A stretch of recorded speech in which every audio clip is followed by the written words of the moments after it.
Broker बोले खास पेशकश हमारी। हर्ष हमारे साथ जुड़ चुके हैं, तमाम ब्रोकरेज हाउसेस की रिपोर्ट्स खंगाल के छान कर लेकर के हमारे लिए आ गए। हर्ष बताइए, आगाज कहाँ से कर रहे हैं? जी, आगाज जो है अशोक लेलैंड से कर लेते हैं यहाँ पर। और अशोक लेलैंड की बात करें यहाँ पर तो बोफा की रिपोर्ट है, खरीदारी की सलाह और 180 रुपये प्रति शेयर के भाव के उन्होंने टारगेट्स दिए। सबसे पहले उन्होंने कहा है कि वित्त वर्ष 26 में अगर आप medium and heavy commercial vehicles की बात करें तो वहाँ पे जो ग्रोथ के उन्होंने आंकड़े दिए, सिंगल डिजिट ग्रोथ जो है इसमें देखने को मिल सकती है। इसके अलावा इन्होंने कहा है कि जो ट्रक रेंटल है और साथ ही यहाँ पे फ्लीट एज है उसमें भी बहुत ही पॉजिटिव स्थिति देखने को मिल रही है। हाई टर्न सेगमेंट है उसमें रिकवरी आती हुई दिख सकती है। यहाँ पे मार्जिन्स पे इनका पूरा फोकस है। यहाँ पे प्राइसिंग, कॉस्ट कंट्रोल और नॉन ट्रक बिजनेस जो है उसमें भी जो है 50 से 60 बेसिस पॉइंट का सुधार जो है वो देखने को मिल सकता है यहाँ पे। और साथ ही इन्होंने कहा कि रिप्लेसमेंट जो साइकिल स्ट्रक्चर है, जो लगातार जो हम लोग देख रहे हैं बदलाव हो रहा है, उसकी वजह से एक लंबी ग्रोथ का यहाँ पे जो स्थिति है वो देखने को मिल सकती है। अशोक लेलैंड आज के इस गिरते बाजार में मजबूती दिखाता हुआ लगातार हम देख रहे हैं कि अच्छा परफॉर्मेंस यहाँ पर देखने को मिली है। क्या टिप्पणी रहेगी अमित सर, आपकी टिप्पणी क्या रहेगी अशोक लेलैंड को लेकर के? विपुल जी, इसको लिया जा सकता है लेकिन यहाँ पर इमीडिएटली नहीं लेना। अगर नीचे 135 के आसपास मिले तो लेना चाहिए। 180 के टारगेट के लिए मैं इंटेक्ट हूँ, लेकिन टारगेट भी बता देता हूँ। मुझे ऐसा लगता है 2026 जून तक ये टारगेट अचीव होना चाहिए। चलिए ठीक है, ये फिलहाल के लिए काफ़ी हद तक सहमत दिखाई दे रहे हैं। बाकी लेवल्स को लेकर के उन्होंने बात कर दी है। अगली टिप्पणी के लिए हर्ष के पास चलते हैं। जी हर्ष। जी, हिंडाल्को की बात कर लेते हैं यहाँ पर। अगर आप हिंडाल्को को यहाँ पर देखें तो CLSC की रिपोर्ट है, आउट परफॉर्म की रेटिंग दी है और 965 रुपये प्रति शेयर के भाव का लक्ष्य दिया। सबसे पहले उन्होंने कहा है कि कंपनी की आप चाहे कैपेसिटी की बात कर लीजिए, चाहे मार्जिन की बात कर लीजिए, उसमें बढ़ोतरी देखने को मिल रही है और अगले 5 साल में जो कामकाजी मुनाफा है वो डबल हो सकता है। इसके अलावा उन्होंने कहा कि आने वाले सालों में फ्री कैश फ्लो जो है वो होती हुई स्थिति देखने को मिल सकती है। एक कंसर्न नोवेलिस की चुनौतियाँ बनी हुई है, क्योंकि हमने देखा था प्लांट में आग लगी थी, लेकिन वो भी अब धीरे धीरे जो है काफ़ी बेहतर स्थिति में, मजबूत स्थिति में आता हुआ दिख रहा है। एल्यूमिनियम जो कीमतें हैं वो संतुलित हैं, बैलेंस्ड हैं, तो इसलिए कोई दिक्कत वाली बात नहीं है। यहाँ पे इंडोनेशिया में कंपनी जो है नई क्षमता वाले जो है कई प्लांट, बिजली के प्लांट्स को लेकर और फोकस कर रही है, ये एक चीज़ बताई है इन्होंने।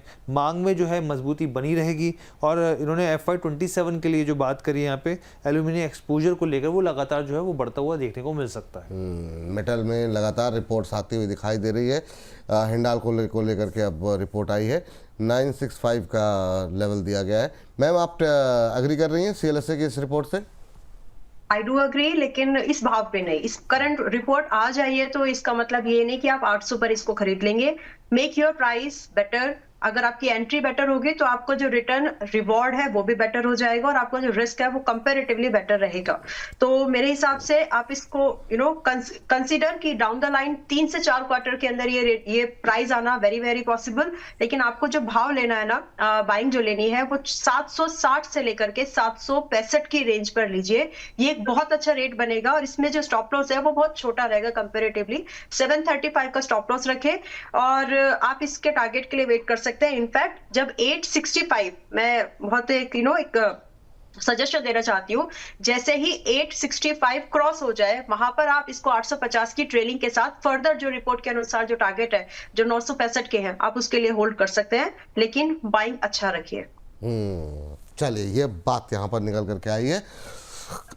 अगली कंपनी कौन सी निकल के आई है, किस सेक्टर से है हर्ष? जी, रिलायंस इंडस्ट्रीज की बात कर लेते हैं और बहुत सारे सेक्टर्स में समाहित है। तो यहाँ पे आप देखिए सिटी की रिपोर्ट है। यहाँ पे खरीदारी की सलाह 1805 रुपये प्रति शेयर का यहाँ पे लक्ष्य दिया गया है। सबसे पहले तो उनका कहना है कि जो वैल्यूएशन है इनको अभी भी बहुत पसंद आ रहे हैं। हमने देखा पीछे स्टॉक में एक अच्छी तेजी रही, लेकिन इनको अभी भी स्थिति जो है पसंद आ रही है। इन्होंने रिलायंस के साथ साथ यहाँ पे जियो की भी एंटरप्राइज वैल्यू टू एबिटा की बात करें तो वो भी जो है इनको लग रहा है कि बेहतर स्थिति दिखा रही है। इसके बाद अगर आप यहाँ पे देखिए रिलायंस कंज्यूमर प्रोडक्ट की बात करें, जिसमें रिलायंस का करीब 81% के 84% के आसपास की हिस्सेदारी है। इनका कहना है कि सम ऑफ पार्ट वैल्यूएशन, बेसिकली एक वैल्यूएशन निकालने का, क्योंकि बहुत सारी कंपनियां होती हैं अगर एक ही कंपनी के अंदर, तो वैल्यूएशन के हिसाब से ये बता रहा है कि 63 रुपीज़ प्रति शेयर जो है और एड ऑन किए गए हैं इसमें। और उसके बाद भी जो है स्थिति काफ़ी बेहतर दिख रही है। यहाँ पे ऑयल टू केमिकल गैस और ऑयल टू गैस जो है यहाँ पर टॉप स्थिति में बना हुआ है, इसलिए इनको काफ़ी पॉजिटिव लग रहा है। ये बात यहाँ पर 1805 तक के टारगेट सिटी का मानना ये है। हालांकि अमित सर, अभी आप यहाँ पर बेचने की सलाह दे रहे थे, सिटी कह रही है खरीदने की सलाह है, हालांकि सर, खरीदना है, इनका सर। नजरिया लंबी अवधि का होता है, 1.5 साल का 2 साल का। तो आपका व्यू क्या है सर? जी सर ये लगेगा टारगेट, लेकिन मैं एंट्री पॉइंट बता देता हूँ, स्टैगर वे में ही बाय करना है। 1490 के आसपास पहला एंट्री हो सकता है, 1462 के आसपास दूसरा एंट्री हो सकता है। और अगर कहीं कोई क्रैश आए बाजार में, कहीं कोई कोलेटरल डैमेज आए, तो ये स्टॉक भी यानी कुछ बचेगा नहीं, अगर कुछ बाजार अंडे संडे टूटते हैं तो 1400 रुपए के आसपास एक बेस्ट एंट्री मिलती है। बेस्ट यानी 1400 रुपए में तो छोड़ना ही नहीं चाहिए रिलायंस को। 1350 रुपए का स्टॉप लॉस रहेगा, 1805 रुपए हिट होता हुआ नजर आएगा, लेकिन थोड़ा लंबी अवधि के लिए 1.5 से 2 से 3 साल होल्ड करना पड़ेगा। ये बात तो यहाँ पर निकल के आई है। चलिए इस बीच जो है अगली टिप्पणी के लिए चलते हैं हर्ष के। मैम कुछ कहना चाह रही हैं क्या? आपकी आवाज़ नहीं आ रही है, बोल तो अच्छा नहीं है मैं रिलायंस के बारे जी मैं रिलायंस के बारे में कुछ बोलना चाहती हूँ। मैंने मतलब ऐसे लेवल आकर के जहाँ एक मैं I kind of straight forward person, liquid generate करने का ये एक तरीका हो सकता है। आई मीन ऐसे लेवल पर जाके जहां से आपका प्राइस सीधा सीधा सभी को दिख रहा है कि व्हाट है, वैल्यूएशन कंपनी में कोई प्रॉब्लम नहीं है, लेकिन अब यहाँ से खरीदना, आपकी रिपोर्ट इस समय पर आ रही है, मैं क्वेश्चन नहीं कर, आई मीन व्यूअर समझो कि रिपोर्ट ऐसी जगह पर आ रही है जहां से प्राइस में थोड़ा सा गिरावट पॉसिबल है। आप इम्पल्सिव होकर के बिल्कुल मत करना। मैं ही थी जिसने रिलायंस को 1400 के आसपास आपको बाय करने को बोला, 1390 पे बाय करने को बोला, 1525 का वो जाने दीजिए, टारगेट्स हो गए।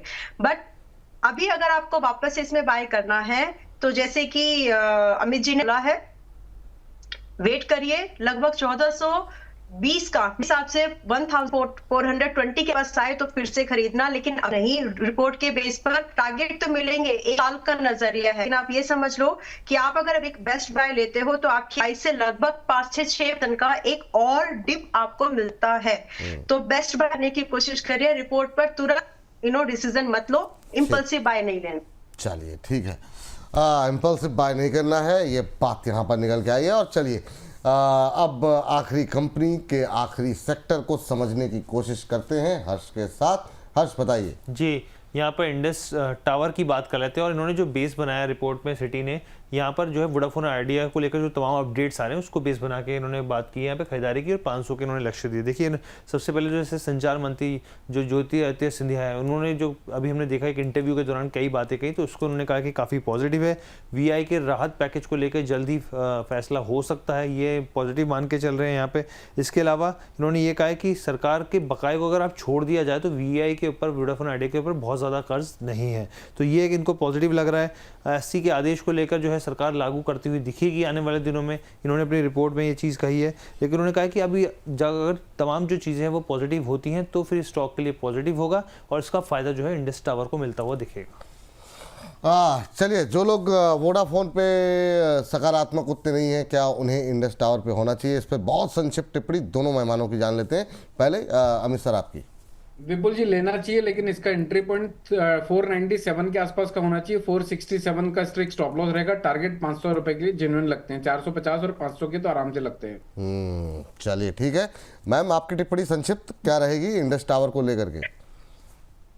पहले डिस्क्लोजर 27 अक्टूबर को अपने इक्विटी ट्रेडिंग चैनल में इसको 375 भाव पर एंट्री करवाई है। 410 से लेकर के 510, 640 मेरे एक्सपेक्टेड टारगेट है मिड टर्म लेकर के, अगर पूरा दे तो हमारा पहला टारगेट 410 का उसी पर चल रहा है। So it's a disclosure. हालांकि मेरा व्यू मैंने अभी बताया है कि मेरा यहाँ पर 640 तक का एक नजरिया है कि ये जाएगा, लेकिन उन्होंने 5 के टारगेट दिए। सो आई कांट डिसएग्री, क्योंकि इसमें और मोमेंटम अच्छा बनता है। ऑफ कोर्स टाइम लगा, लेकिन 1 साल का समय अगर कोई इसको देता है तो it can perform really well. Stop loss जो हमें पर लेकर के चलना चाहिए अभी के हिसाब से अगर देखें तो 370 का, और भाव पर भी ले सकते हैं।